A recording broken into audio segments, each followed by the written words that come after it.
இன்றே டவுன்லோட் செய்து உங்கள் ஃபேவரட் ஷோக்களை என்ஜாய் பண்ணுங்க. கும்பாபிஷேகம் நடக்க போற நேரத்துல சிலை காணாம போனது கெட்ட சகுன மாதிரில இருக்கு. ஊருக்கு ஏதாவது கேடு வந்துருமோன்னு பயமா இருக்கு. ஐயா, இதுக்கெல்லாம் காரணம் அந்த சாமுண்டீஸ்வரி தாம்மா.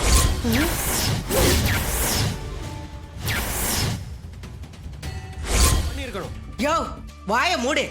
சாமி சிலை காணாம போனதுக்கும் ஏன் மருமகளுக்கும் என்னையா சம்பந்தம் இருக்கு?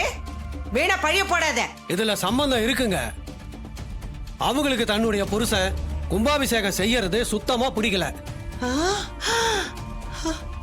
அத நேரடியா சொன்னா பிரச்சனை ஆகும் தான் அவரை நம்ம கிட்ட அனுப்புற மாதிரி அனுப்பிட்டு சிலைய கடத்துற வேலையை செஞ்சிருக்காங்க. சிலை இருந்தா தானே கும்பாபிஷேகம் நடக்கும். அதான் அப்படி பண்ணிருக்காங்க. ஏங்க, சிலை காணாம போச்சுன்னா அதை தேடுறதுக்கு என்ன வழின்னு பார்க்கணும். அதை விட்டு எங்க அத்தை மேல பழிய போட்டா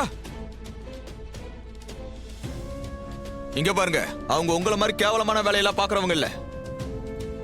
இந்த நிக்கிறானே சிவனாண்டி, இவன் தான் அந்த மாதிரி வேலையெல்லாம் பாப்பான். ஏய், என்ன யார பத்தி என்ன பேசிட்டு இருக்க?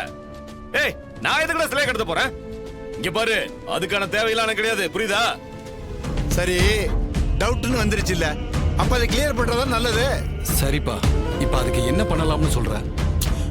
நான் சாமி நகையை திருடுனேன்னு சொல்லி என் வீட்டுல எல்லாரும் சோதனை போட்டீங்கல்ல, இப்ப அந்த அம்மா சாமுண்டீஸ்வரி மேல நமக்கெல்லாம் சந்தேகம் வந்திருக்கு.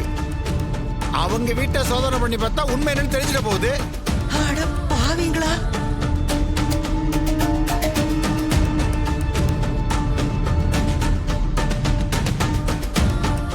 இந்த பாருங்கய்யா, நான் உறுதியா நம்புறேன்யா, அந்த சிலை சாமுண்டீஸ்வரி வீட்டுல தான் இருக்கணும்.